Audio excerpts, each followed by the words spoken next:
Okay, so welcome to aspConf, the virtual ASP.NET conference. I'm pretty happy to be delivering my first session at aspConf, last year MVCconf.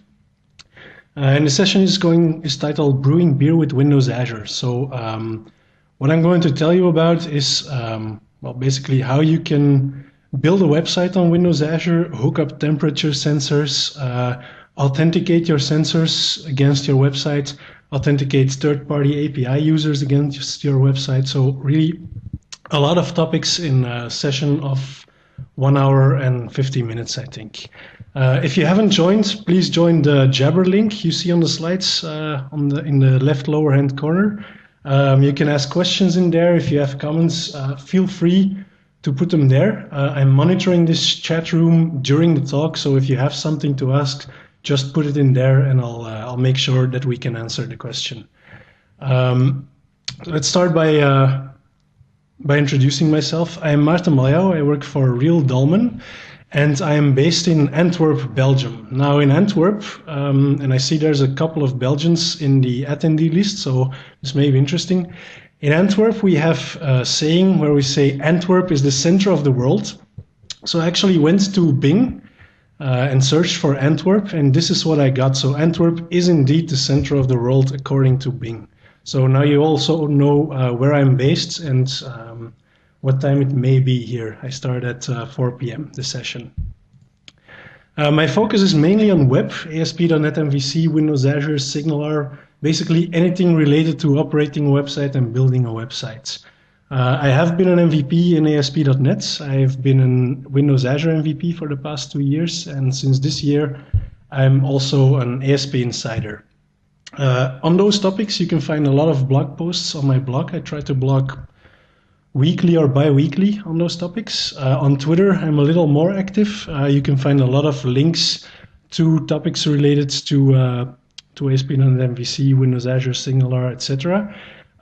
If I'm in traffic and if I'm having to commute to my work, you will also see me complaining a lot about traffic in Belgium. So please bear with me if you see those, because there's a lot of interesting links, at least according to me, that will pass on Twitter as well.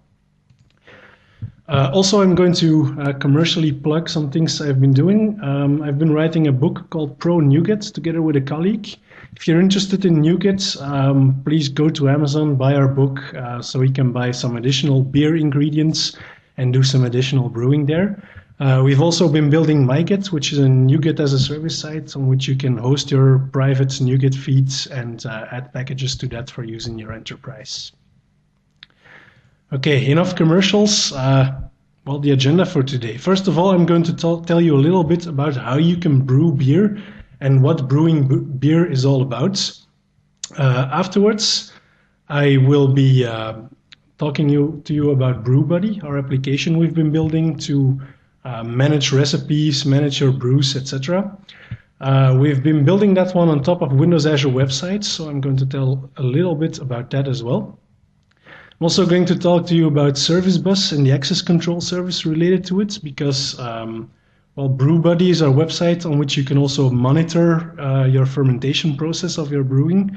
So we kind of hooked up some sensors to BrewBuddy, and we're using Service Bus and access control service to connect the sensors to our website.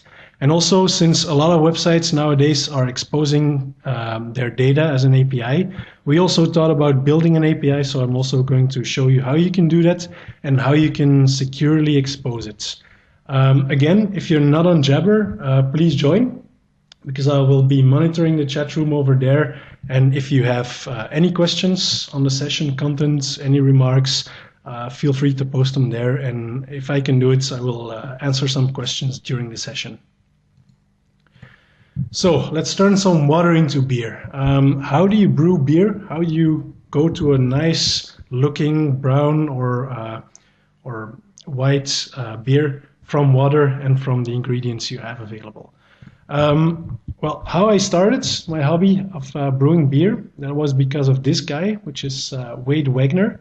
If you don't know him, he's one of the original hosts of the Cloud Cover Show, and if you're interested in Windows Azure, you should know the Cloud Cover Show on Channel 9. and he's actually also a home brewer. Now, I've been talking to Wade Wagner on the MVP Summit in 2011, and he was telling me about his homebrewing hobby, and well, it was kind of interesting and so on, but I never did something with it. Then this year again, MVP Summit, I met Wade Wagner again, and he was talking about his homebrewing hobby again. So I actually got interested a little bit more in brewing your own beers. So yeah, he convinced me into starting brewing. So the process of brewing, well, there's actually a couple of processes.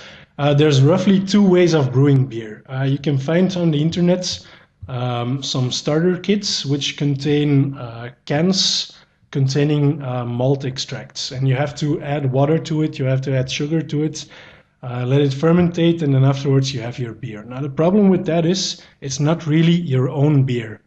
You have to really build your own beer with malt, and you can't do that with those malt extracts. So I chose to brew with malt extracts. So the first step in the brewing process is getting your kegs clean. So you see those 2 white buckets. You will need one of those to have your beer fermentate and well, convert the sugar in it to alcohol. Next thing you have to do is weigh your ingredients. So what you see is 2 bags of malt extract, and you can add those to your beer. You have to mix the hops in. You have to add some extra hops during the boiling of the ingredients. So that's the next thing you do. You boil the ingredients for about 1 hour and a half, just to make sure that all the sugar that is inside the malt is being extracted into the liquids that you are going to convert into beer. Now after boiling, you have to pour it into a keg, and it looks like this. A little bit pale, a little bit, well, it's not very lively, but that is going to be your beer. If you have that, you have to let it cool down, because, well, of course, you've boiled it in the previous step, so you can't really have your beer fermentate above 30 or 25 centigrades or something. So you have to make sure it's cooled down somewhere between 20 and 26 centigrades, and then you can add the yeast. So the yeast comes in small packages, and you have to mix those packages with water, and then add the yeast to your brew. Then after that, well, there's a lot of rinsing to do. You have to clean up all the kegs that you have been using to cook your beer. You have to clean up everything related to the malt extracts, and that's really sticky. But you have to do it, because otherwise your wife acceptance factor goes down, and that will be your first and your last brew if you do it. So you have to really clean it up. Then after that, you have to wait for fermentation to complete. So you have to put that keg in a dark location and add a water lock on top of it. So the thing you see on the picture on the right is a water lock, which ensures that no outside air can interfere with the beer. But the beer contains yeast. The yeast will produce CO2. So the CO2 will try to escape through the water lock, but then again, you don't want it to have access to the outside air. So that's why the water lock is there. So after the fermentation, which takes, well, 1 week or 10 days, you go into the next steps. You pour the beer into another keg. And why would you do it? Because the first keg in which you did the fermentation contains, well, a lot of garbage. It contains rests of the hops, it contains rests of the malt. So you really have to put it in another keg just to make sure that this dirty stuff doesn't get into your beer, because that will ruin the taste afterwards. Next thing you do is wait another week for all the sediments to settle down on the bottom of the second keg, and then you can start bottling. So then you can finally put the beer in a bottle. Now before you do that, you have to add a little bit of sugar, because during the bottling that additional sugar is going to convert into CO2, which will be the gas which you require to have foam on top of the beer. And then you're happy.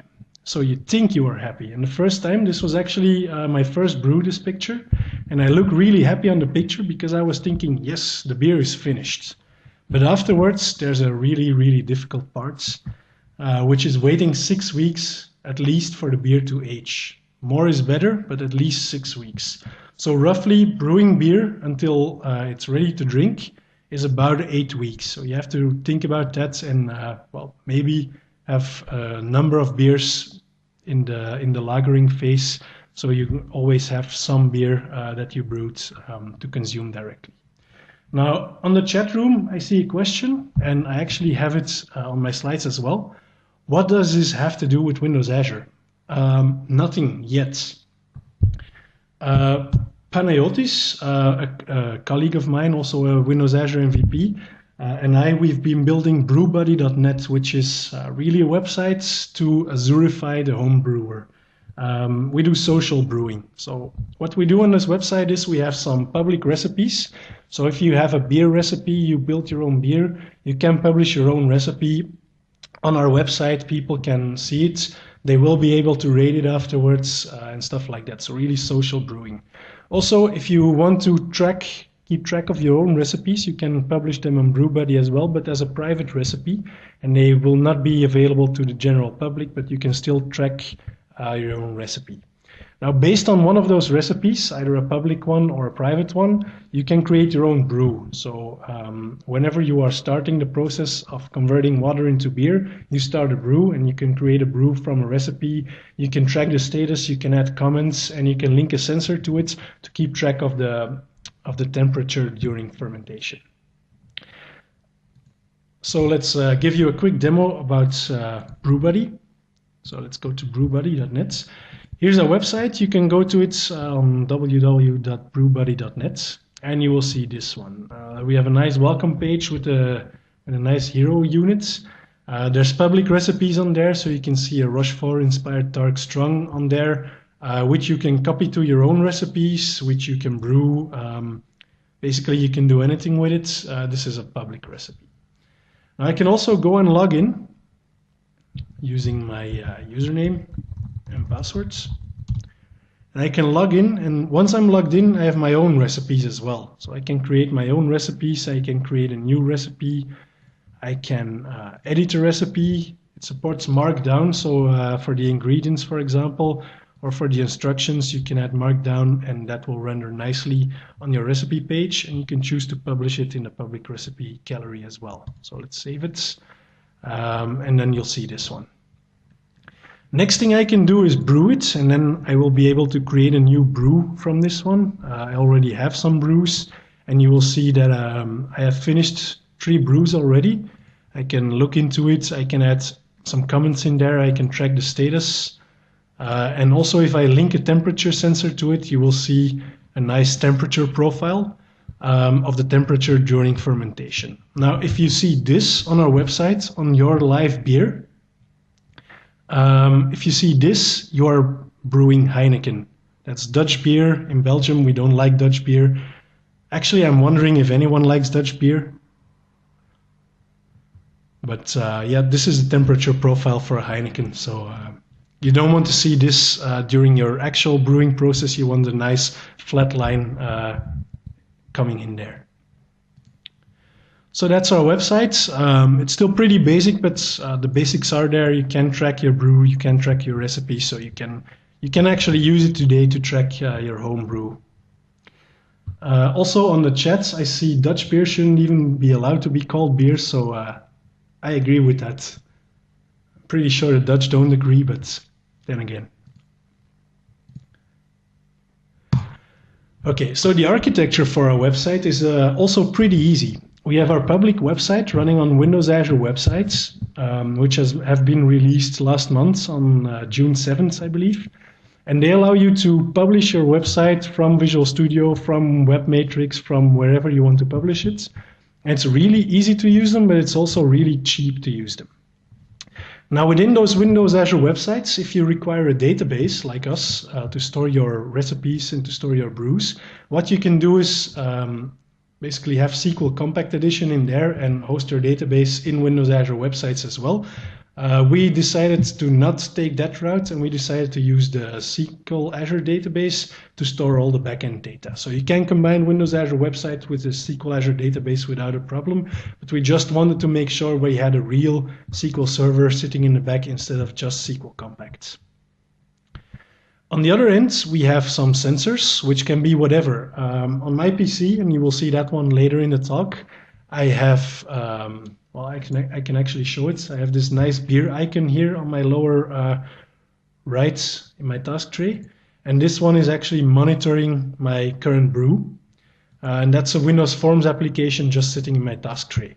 Now, a colleague of mine from our Azure user group, our Windows Azure user group in Belgium, he's built a .NET micro framework sensor, and he's also linked that one to BrewBuddy, so that one works as well. So the sensor can be basically anything that can report data from a temperature sensor into our system.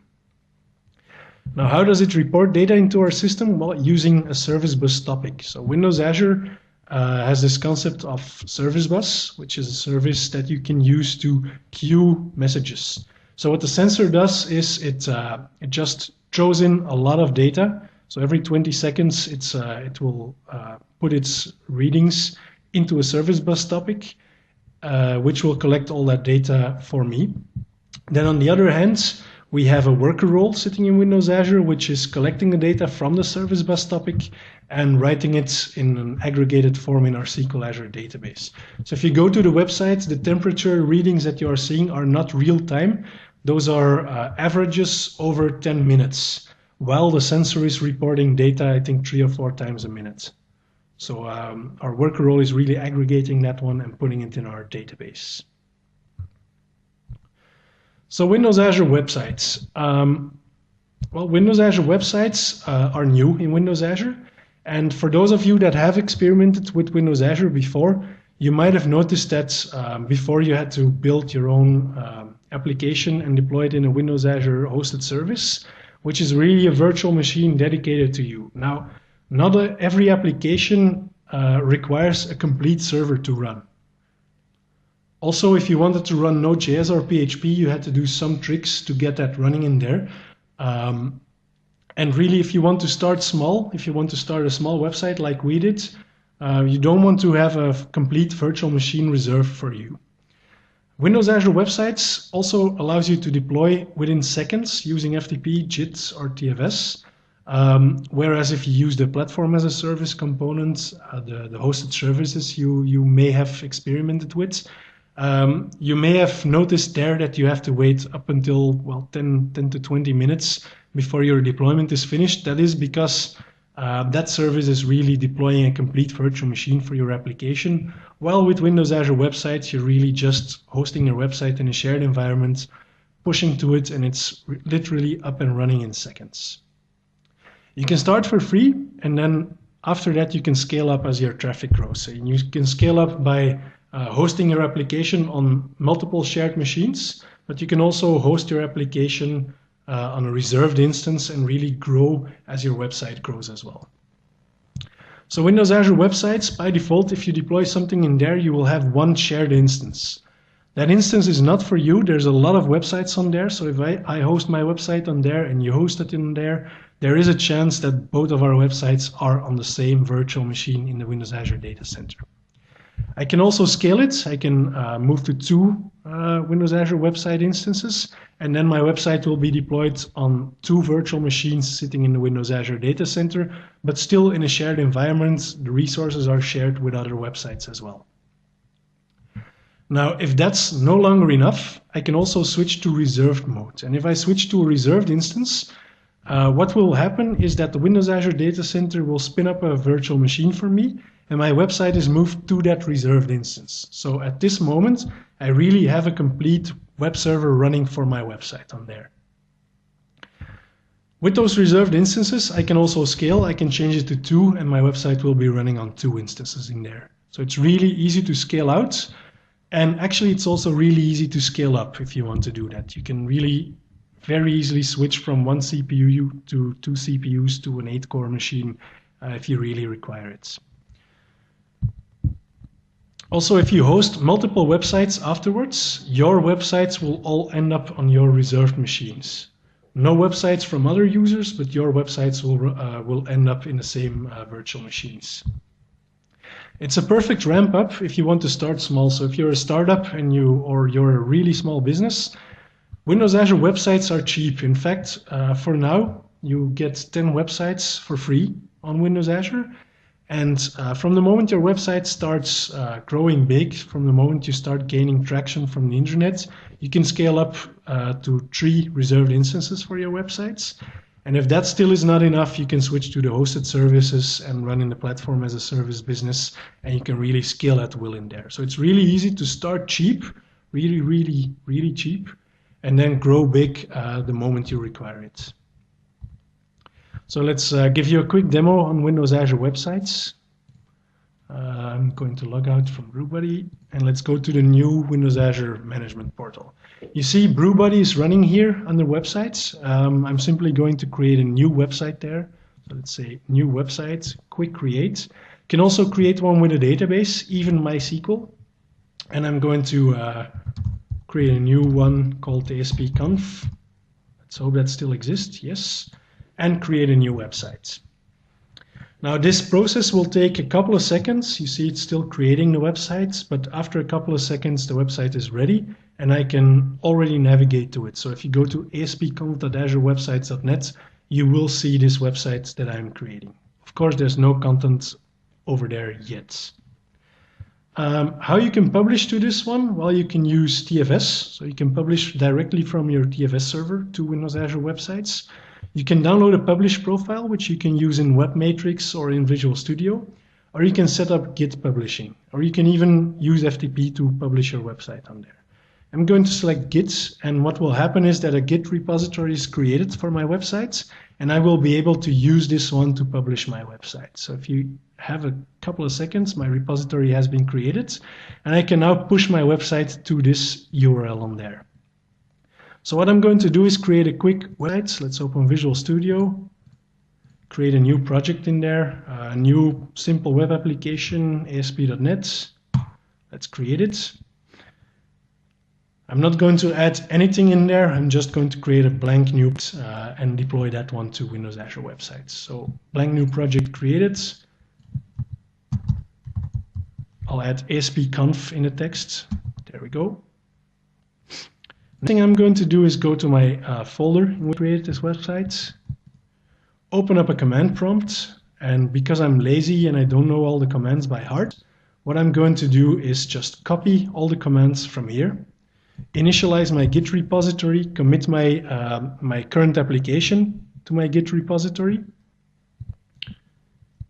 and then publish it to Windows Azure websites. So I'm adding my websites, committing the website to my local repository, and now of course I still have to upload it to Windows Azure. So that's with the following 2 commands. I'm going to push it, add my password in there,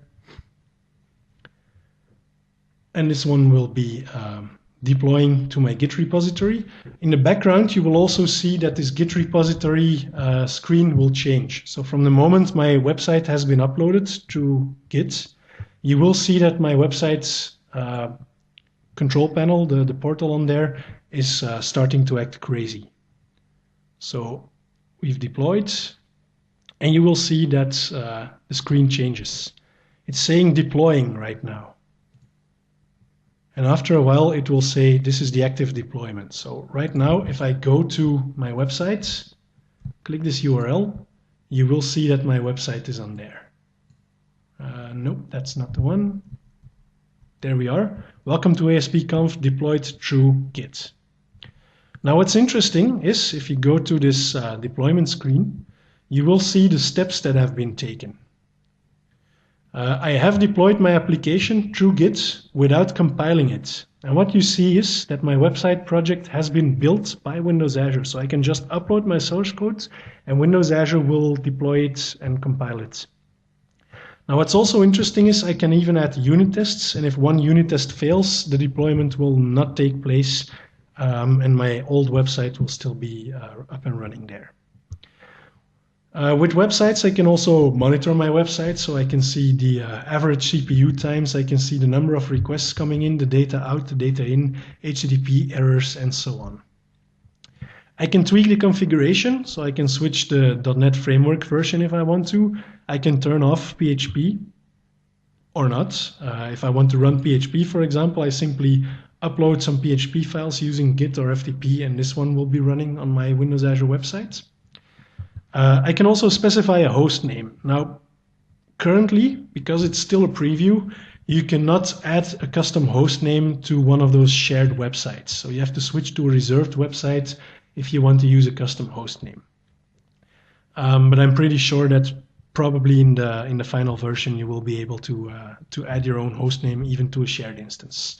I can also configure diagnostics in here. I can configure failed request tracing. I can change my web config, the app settings that are sitting in there. I can change my connection strings, default documents, basically whatever you want to manage, you can do it through this portal. Another fun thing is I can scale. So right now I'm on this shared mode, and like I showed you in the slides, I can simply scale up to 3 instances, and I will be scaling to 3 shared instances just by saving it. And it literally takes a couple of seconds before my website is also deployed to 2 other instances. Afterwards, I can scale back to 1. I can switch to reserved if I want. I can also specify the number of cores I want in my reserved instance. So it's really, really easy to start small and grow big with your application.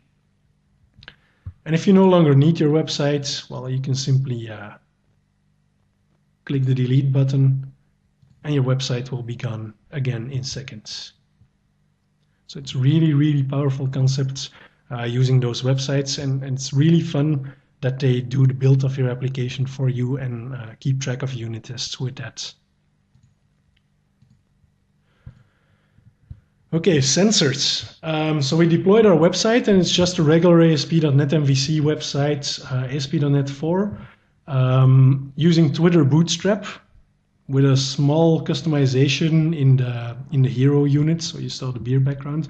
But it's really just a simple ASP.NET MVC website running on Windows Azure websites.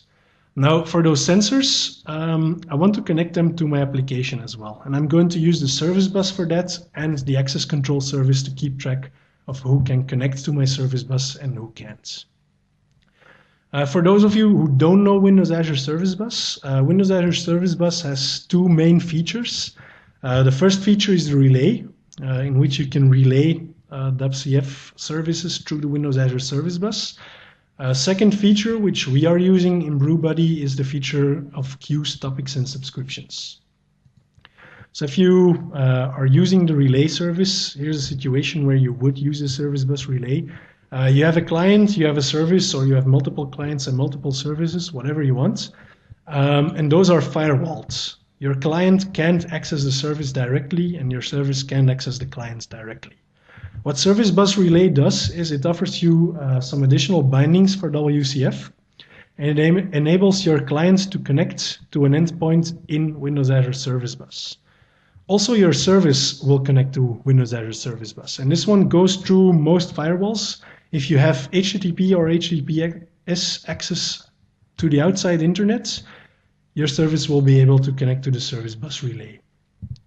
Now, the interesting part in there is that both parties make an outgoing connection to the Windows Azure Service Bus, and the Service Bus will then relay traffic between both endpoints. So there's no direct connection in there, but you can just, well, connect outside, and Windows Azure will make sure the connection is there. Then the one we are using in BrewBuddy is the topics and subscriptions. So topics and subscriptions are an extension on top of queues. So you know what a queue is, you put in messages and you read out messages from that queue. Topics and subscriptions are similar, except for the fact that subscriptions can filter on the messages. So if your subscription is only interested in messages from a specific sensor or from a specific customer, you can filter those in subscriptions. Now what we do is our sensor, every 20 seconds, it connects to the service bus and publishes its data on a topic. Then in our backend, we have a couple of workers, and those workers also connect to a subscription. They really subscribe to sensor events. And what happens is the sensor just keeps pushing data into the queue, and my worker will be consuming that queue and process it and store it in our database to make sure that we have our temperature monitoring on the website. Now there's some interesting things there. Our workers can scale independently. So for example, if we have a lot of sensors, what we can do is simply add more workers and it will work.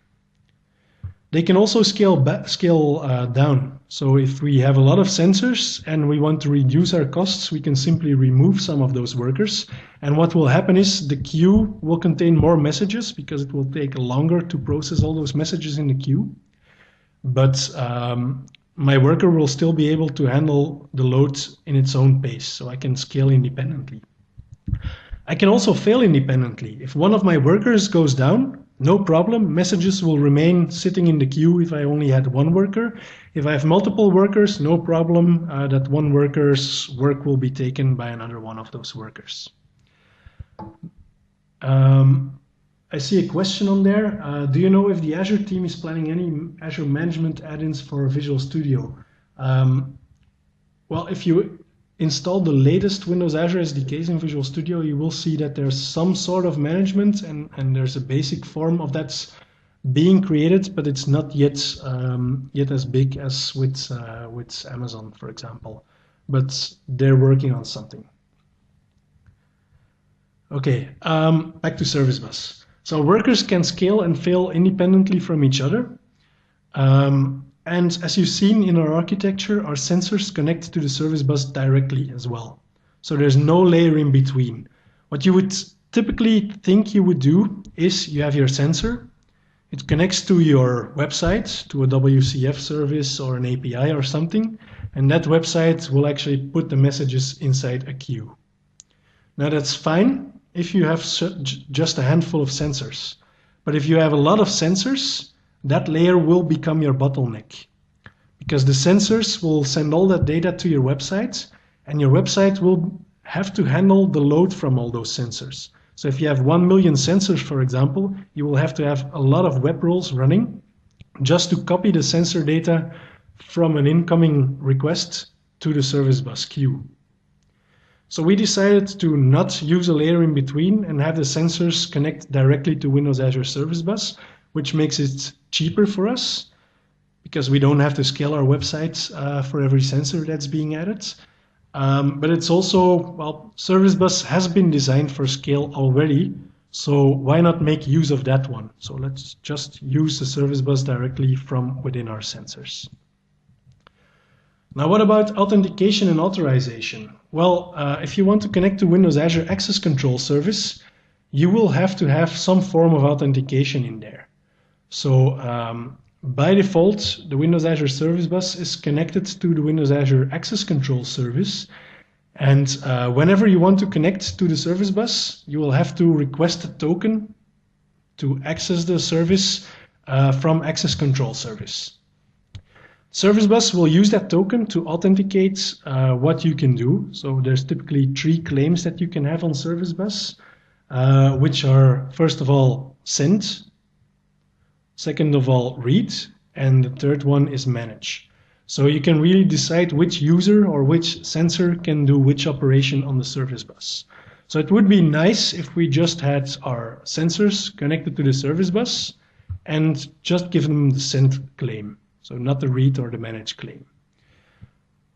Interesting part is also that if I want to allow or disallow a sensor on our solution, I can just configure it in the access control service, and the service bus will grant or deny access based on the credentials and the configuration that's sitting in Windows Azure Access Control Service. So I'm going to quickly show you how Windows Azure Service Bus manages this internally. So here's my Windows Azure Service Bus Access Control Service. I have to sign in again. And for those of you who have been using the Service Bus before, you may have noticed already that every time you create a Service Bus, there's also an associated access control service namespace being created. And that is because of the fact that the Service Bus relies on access control service to authenticate all the users using this access control service. You will see your relying party applications in there, and you will see that your Service Bus account is there. So your Service Bus is relying on this access control service to authenticate your users. Next thing you will see is a bunch of service identities. So what we do is every time we have a sensor, we simply add it in here as a service identity, and then we can grant it access to something. So every time we add a sensor in our solution, we register it as a service identity. We don't have to do it manually through this portal. There's an API for it as well. If you search NuGet for the package called Fluent ACS, that's a nice NuGet package which is sitting there and which enables you to use the API of the access control service to create a service identity in here. So from the moment you have a service identity, and keep track of the ID in here, it's B917 something. From the moment you have that one, you can also add a rule. So whenever someone connects to Service Bus, their grants are being parsed through a rule group. So what will happen is, whenever my B917 sensor comes to Service Bus to authenticate, you will see that I'm adding a rule to it. So whenever the name identifier, so the user ID of my user, is this one, the B917 blah blah blah, the sensor ID, I generate an output claim name, which is net Windows Service Bus action, something Service Bus uses internally to distinguish the actual privileges you have on the Service Bus, and I grant it the value send.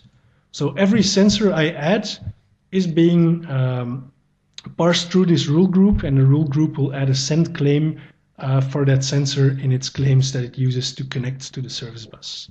Now, from the moment I unregister a sensor, this send claim of course disappears, and my sensor will no longer be able to connect to the Service Bus and add data onto it. So it's really, really easy to authenticate who can access your Service Bus in there. Again, also my sensors are only retrieving the send claim. So my sensors will never be able to read data from this queue. So they will never be able to read data from other sensors or other data that is passing through my Service Bus namespace. Now, of course, my application does have read access, and you see again in this default rule group that these three claims are for the owner of the Service Bus, and the owner, of course, gets all privileges on the Service Bus in there.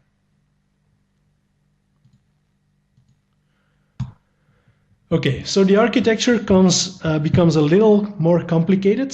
We have our public website, we have our database, we have our sensor giving data to the sensor data Service Bus topic, and there's a worker processing that data and dumping the averages into our database. We also have our access control service serving as some kind of the man in the middle, and my Service Bus topic will use the access control service to authenticate, to really validate the claims the sensor is sending. So what will happen is, through the public website, I will register a sensor into the access control service. My sensor will use the access control service to authenticate itself and to retrieve a token that it can pass to the Service Bus. And that token will contain all the claims, all the rules it's entitled to. And then the sensor uses that token to connect to the Service Bus topic, and the Service Bus topic just has to check for a valid signature in there to check if the sensor bus topic can be accessed by the sensor. I see a question in here. Is there a way to script all these steps? Well, Deborah, or Deba, yes, there's a way to script all those steps, and I will show you right after this slide. So how do you link a sensor? Well, every sensor has its own unique sensor ID, and you can add it as an identity to access control service and grant it a send claim through an API. So I will show you how you can do it. I have my sensor running here in my task tray, and you will see that it is now linked to brewbuddy.net, and my sensor ID is on there as well. So you see it in here.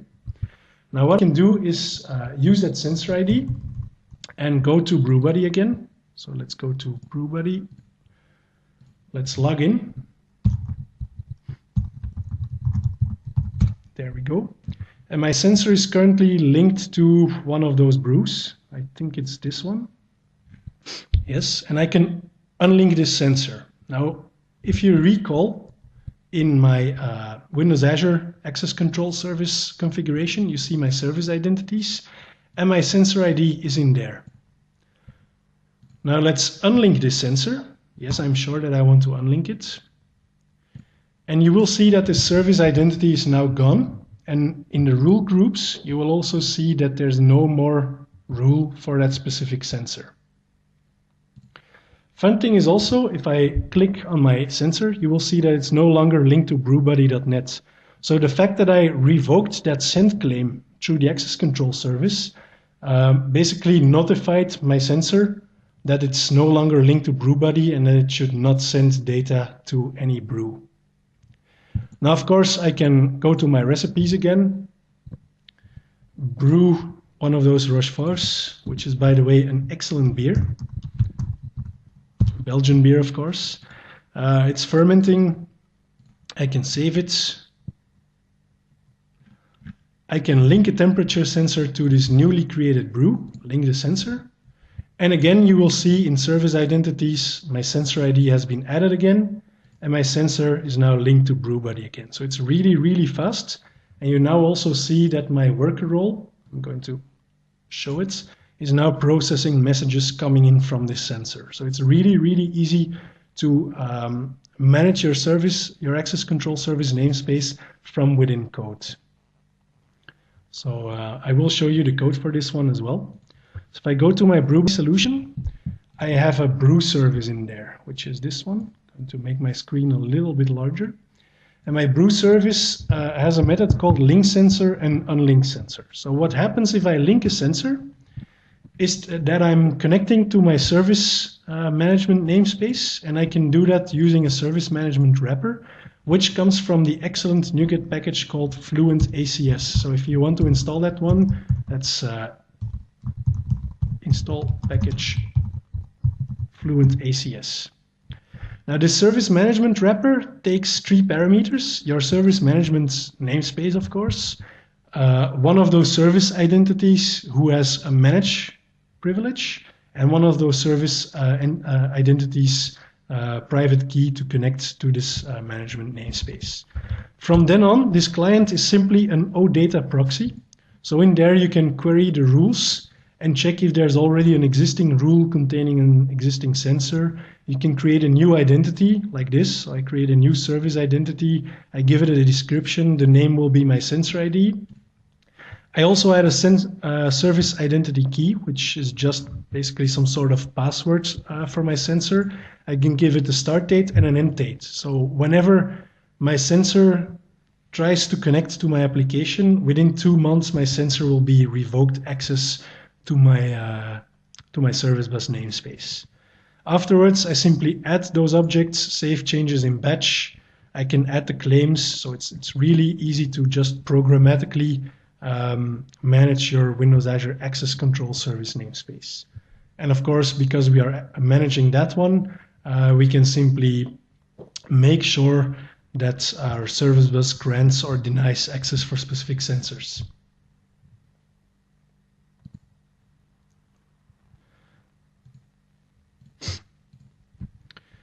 Okay, now as the French say, make everyone happy, we need an API. We need an API. So what is an API? Well, an API is a simple software to software interface, and an API is used to connect multiple programs with each other. So you have probably been using Twitter, you have been using Facebook, you have been using LinkedIn, you have been using a lot of websites who are exposing APIs. And a lot of applications on your iPad or on your Windows Phone 7 are using APIs to connect to software that's sitting somewhere on the internet. Now, an API is simply just a contract between software and developers, and typically an API just describes all the functionalities it has. It describes the constraints. So for example, on Twitter, there's a constraint that you cannot access the API for more than a couple of number or a specific number of actions per day. So it's just a contract on how a developer of specific software can connect to your software-to-software interface.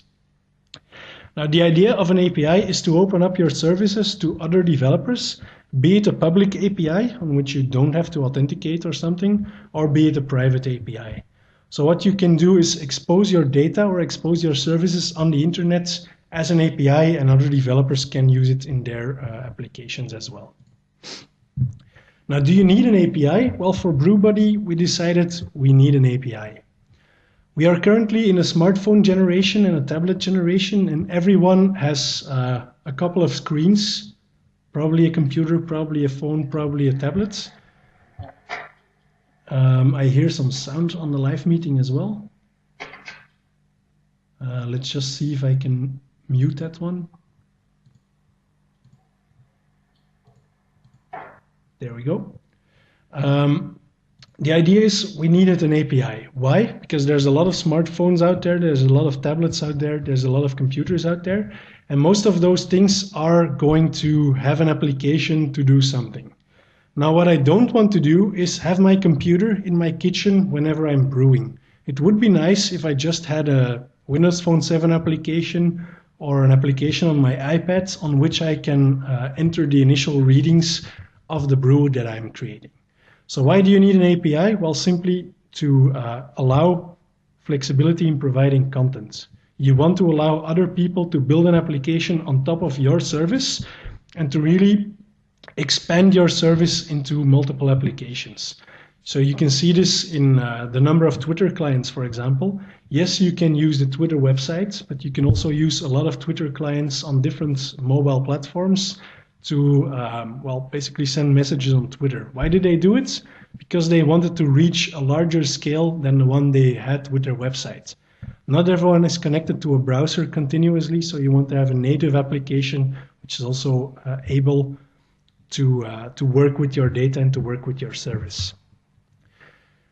So the main idea of an API and why you would want to have an API is just to increase your scale and to increase your reach to a larger number of potential users. And if you have a nicely documented API like Twitter has, for example, people will start building applications on top of that. You don't have to pay them to build those applications, but they will still drive traffic through your application and through your services, albeit not through the public website, but then again.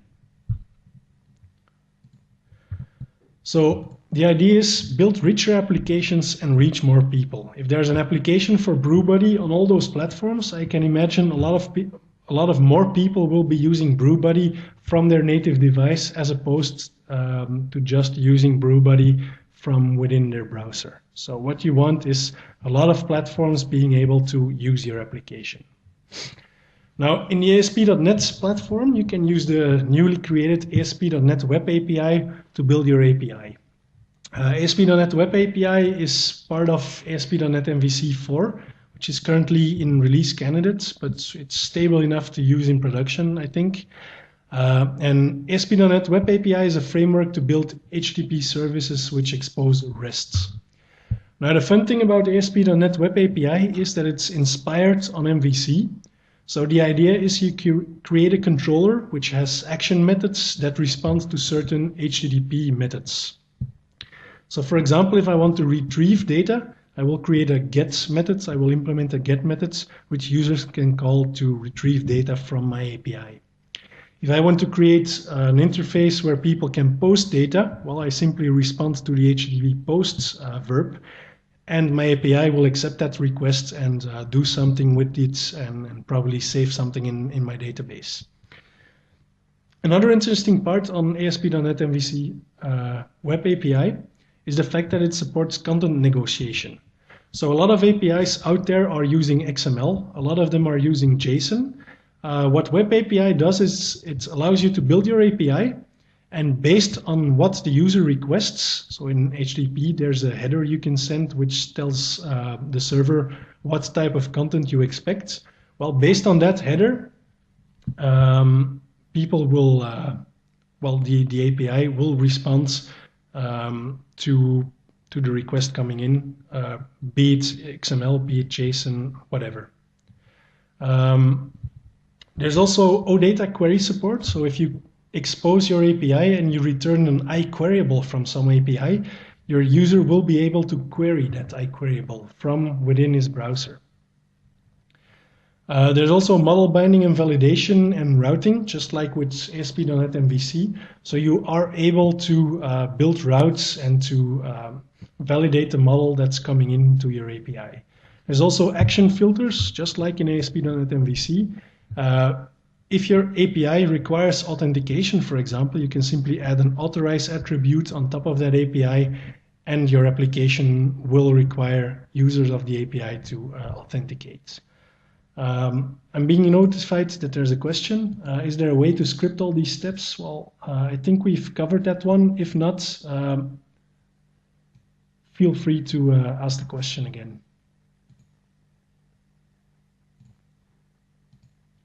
So there we go. So let's craft a quick API within BrewBuddy. So what you can do is within your application, you can simply create a new API by, let's find it, creating a new controller.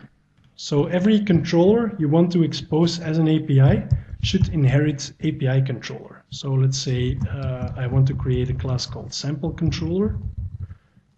This one will inherit API controller, which is of course with a minor O. That's your API. From now on, my website, because I added a route to my API in my global.asx, from now on, if someone requests /API/v1/sample, this API will respond. How will it respond? Well, based on the HTTP keyword I'm giving my API. So by default, if you want to return data, so if you want to allow people to just get data from your API, what you will have to respond to is the get keyword. Now it's really easy to do that in the ASP.NET Web API. You simply create a new method called get, and that's the one responding to a get request. Now, of course, I don't want to return void. I want to return a string, for example. And what I'm going to return is aspconf is awesome. That's a great API, I think, but you get the picture. You can simply create your controller, return any type you want, as long as the JSON serializer or the XML serializer can serialize it afterwards. Now, if I require authentication for this controller, I can simply add an authorize attribute, just the same way you do it in ASP.NET MVC. If you want to intercept calls to this controller and you want to build your own logging interceptor, for example, you can also create your own action filter and respond to the fact that an action method is being called in your API. So let's run this one. Bear with me because my computer sometimes is slow, sometimes is fast. You will see my application is now running on local hosts, and I'm going to use Fiddler to access my API. Now, before doing that, I just want to show you where this API has been linked. In my global.asx, where is it? You will see that there's a lot of stuff happening there, but you will also see that I'm mapping an HTTP route, which is this one. This HTTP route basically tells the routing engine in ASP.NET that whenever a request comes in for something called API/v1/some controller, it should find a controller of the type API controller and have it handled by the ASP.NET Web API. Now you'll also notice when you create a new Web API project in ASP.NET Web API, you will see that this v1 is missing in the default routes. I would say add this v1 immediately, because one of the things you have to think about with your API is versioning. So if you want to create an API, you will have to make sure that your API is versioned. And if you create breaking changes, you increase the version number. And keep your old API running as well, so people using that one. Not everyone who has built a WP7 or an iPad application will upgrade to your newest API immediately. So keep those two versions running, but on a separate URL. So I have this route defined. I have my sample controller. So now let's use Fiddler to do a request to my application. I'm pretty sure that you will not be able to see this one, so I'm going to zoom it for a second. What I'm going to do in Fiddler is getting data from my sample controller. I'm issuing a get command to my sample controller and adding some request headers in there. Now the fun thing that I can do is I can say accept, and I can add application/JSON, and my application will respond with the JSON data format. Now, if my application is using a different format, say XML, for example, what I can do is simply say text XML, and my API will respond with an XML format. Now, the fun thing is those media formatters, as they are called, can be extended as well. So if someone asks this sample controller for a type image/PNG, for example, what my API can do is maybe respond with a picture of a specific brew or of a bottle or something. So based on the HTTP keywords, your API can respond differently if you want. In my brew body, I'm going back to my sample controller, and I'm going to add a breakpoint in there. So in Fiddler, let's issue this request, and I'm getting a 404. No type was found that matches the controller named sample. What have I done or what have I not done? I think I'm still running on an old version of this controller or something, because the symbols have not been loaded. Let's try one more time.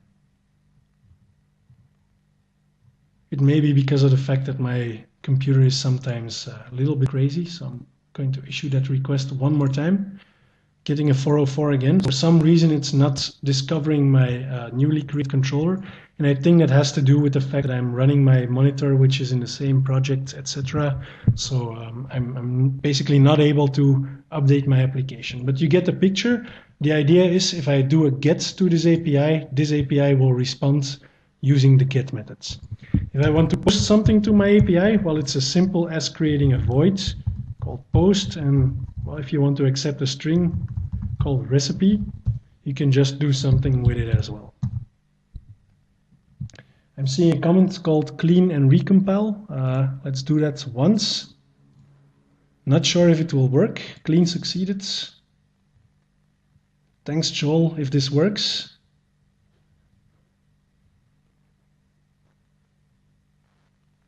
Okay, it's running. I'm issuing this request one more time, and my API is still not responding. So there's something funky going on with my local web server, but that's no problem.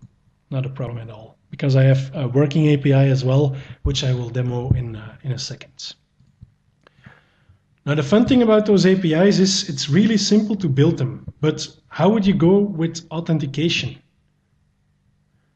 Will you add basic authentication? Will you add Windows authentication? How will you authenticate the users accessing your service? Well, the idea is a lot of APIs use OAuth, and OAuth is a system where an application requests your application to access an API on behalf of one of your users. And you can do that using the access control service in Windows Azure as well. So the idea there is that the initial call, the initial authorization step in which you have to choose yes or no, whether or not you allow access to your API or not, that part will be handled by BrewBuddy. The other part of OAuth will be handled by access control service. So the management of access and refresh tokens, for those of you who know OAuth, will be managed by ACS. Now, if you don't know OAuth, I will give you a quick flow of what we're going to build. So here's what we have. We have an API consumer, and whenever you want an application to be able to access your application, you grant that application, so the API consumer, a client ID and a client secret. The client ID and the client secret are not user specific. It's just this application who is wanting to access my application can access my API using a specific client ID and a client secret. Consider it like a username and a password on the application level for the API consumer. We have brewbuddy.net, and BrewBuddy contains one of those pages, like for example, if you install a new Twitter client and you have navigate to Twitter, Twitter will ask you if you want to allow access to your account details for that specific application. Well, that's what we're going to do with brewbuddy.net as well. So we want our API consumer to make an initial call to brewbuddy.net to authorize the application for a specific user. So here's the idea. My API consumer calls into brewbuddy.net for the initial authorization step. So what will happen is the API consumer passes its client ID and client secrets to brewbuddy.net. And brewbuddy.net will, if you're not logged in already, will ask you to log in as a user, so in your browser window. After you've done that, BrewBuddy will ask you if you want to allow this API consumer to act on your behalf. So basically what will happen is your API consumer is making an initial call to get consent of your user whether or not the API consumer can use brewbuddy.net in your name. Now from the moment you click yes, what will happen is that BrewBuddy calls into the access control service to register an OAuth delegation. So what a delegation is simply in access control service we are saying that this specific client ID can act on behalf of the user that's accessing BrewBuddy. From the moment that has been done, ACS will return an initial authorization code to brewbuddy.net, and BrewBuddy simply returns that one to my API consumer. And from that moment on, the API consumer can use that specific token to access or to ask access to the access control service. So the next step that will happen is from the moment the API consumer has the code present, the API consumer will call into access control service to acquire an access token. So an access token is the initial token with which it can access brewbuddy.net, and that token contains, again, claims like, for example, the username, the age, the birth date, whatever you want to add in there. Access control service responds to you with a claim set, responds to you with a signature for that claim set, and responds to you with a refresh token. Now the access token can be used to call into BrewBuddy on the user's behalf. The refresh token can be used to call into access control service again whenever that access token expires. So you can basically tell an access token to expire after 1 hour, after a couple of months, or whatever. So for example, LinkedIn does this. If you want to access the LinkedIn API, what LinkedIn does is it asks the user for what period you want to allow access to this specific application. You can say infinite, but you can also say for 1 week or 1 month. So that's why this refresh token is being used. From the moment my API consumer has an access token from ACS, it will be able to access my API on BrewBuddy. So let's give you a quick demo. By the way, in this demo, I have created a windowsazure.acs.oauth2 package on NuGet. So if you want to build something like this, build the exact same scenario as I've explained previously, you can simply install this package into your API project and you will be able to use ACS to manage your API access. So let's give you a quick demo. In my ACS, and I have used my same service bus ACS, you can use a separate namespace as well. In my ACS, I have registered my brew recipes as an application. So this is an application which has a client ID, and that client ID is, let's find it again, that client ID is this one. So whenever my brew recipes application is trying to access the API on BrewBuddy, it will have to present this one as the client ID. And if I click further, it will also have to provide this password as the client secret. From the moment you have that, you can ask for authorization to the API on BrewBuddy. Now I have that application running, and that's this one. It's really simple. It just will connect to BrewBuddy. Now what this application does, and I will show you the source code, what this application does is in the home controller, it will issue a connect request to my BrewBuddy website. So the initial authorization step, which is this one, will happen against BrewBuddy. Well, afterwards, the fact that I want to retrieve an authorization claim or an access token will be handled by my service bus namespace, not by the root namespace, but simply by using the OAuth2 endpoint in there. My API side in BrewBuddy is very simple. I have a recipes controller, and that one simply returns the recipes for a specific username. Now, of course, I want to be able to acquire this username. So what will happen is I will have to authorize to this API. Now, this authorization will not happen using basic authentication or Windows authentication or whatsoever. It will happen using an OAuth access token, which my client will retrieve from Windows Azure Service Bus. From Access Control Service. So when I'm going to log out from BrewBuddy first so you can see the entire flow. In my application, I can click to connect, and what will happen is I'm being redirected to BrewBuddy, as you can see. BrewBuddy asks me if I want to log in, and I can log in. There we go. And it asks me if my brew recipes can access resources on my behalf. I can say no, take me back to the application, and this application will not get any authorization token. I can connect again and say yes, it's okay. And from the moment I click yes, well, BrewBuddy will add a delegation to the access control service, and my API can use that one to retrieve access tokens. And as you can see, from the moment I do that, my local service will be able to access my recipes on there. BrewBuddy no longer has to take care about access tokens or refresh tokens. Whenever my brew recipes wants to access something on my behalf, it just queries access control service for a claim, and if access control service grants that claim, my brew recipes can access BrewBuddy. Now, how is this secure? Well, BrewBuddy reads in that claim, and BrewBuddy checks the signature on that claim. So whenever someone tries to forge the access control token, well, he will not get access to my BrewBuddy API because the claim has not been issued by the access control service. On the BrewBuddy side, it's really simple to do this OAuth authentication. You have to install the package I just mentioned. And that package installs some configuration settings into your web config, which is the signing key, which you can get from the ACS namespace, your relying party name and your relying party realm, your service namespace, and some user who can manage that service namespace using the API. And that's really it. You don't have to do anything beyond that to use this flow and use this flow in your application. So it's really easy to implement OAuth authentication using this in your project. So well, feel free to install the package and experiment with it. I'm desperately looking for feedback on that package. If you want the sources of it, for example, you can also find those on my GitHub account, which is this one. You can contribute, you can test it, whatever you want.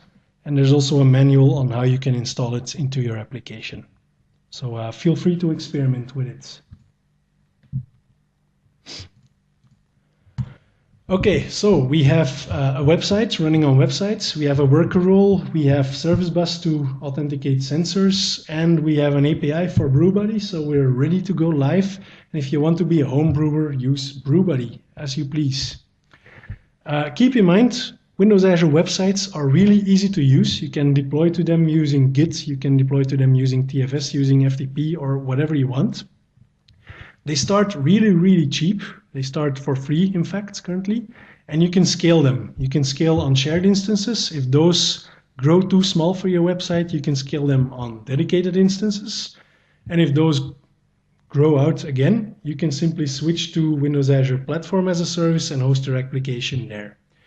Combine with the services at will. So if you want to use SQL Azure as the backend for your Windows Azure website, no problem, have fun with it.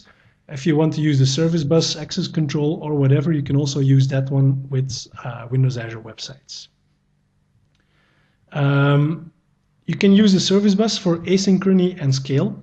So what we did was our sensors are pumping their data into the service bus topic, and my workers are consuming this at their own pace.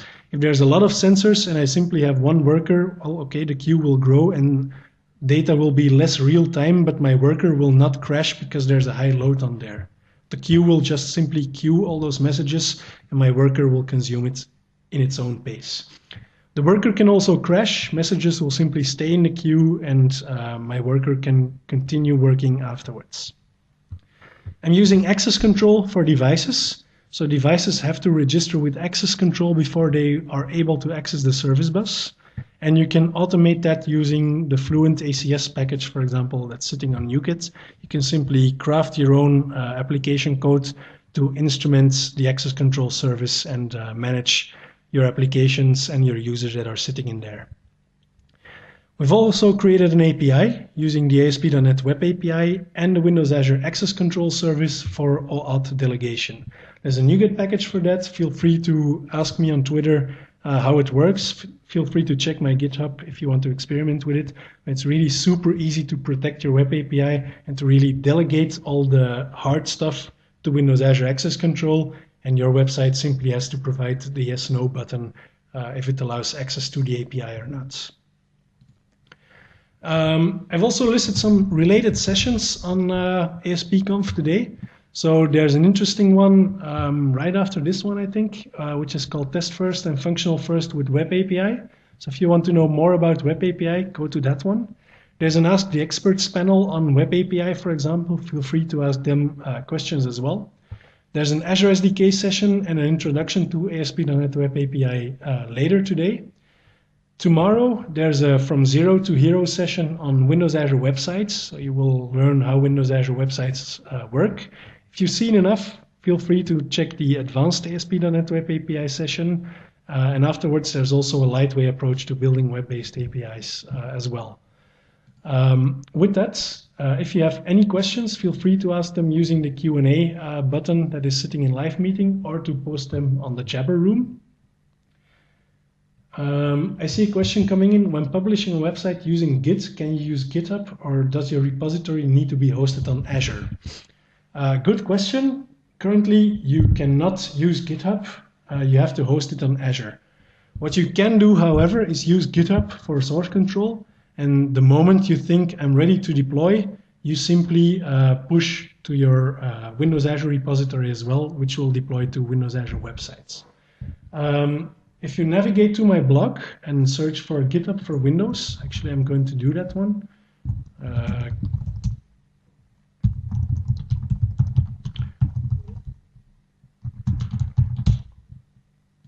There we are. I have been using GitHub for Windows as a client for Windows Azure websites as well. So if you're not a command line geek, you can simply use the GitHub for Windows package to publish stuff to Windows Azure websites. So there's a blog post on that one available. Any other questions?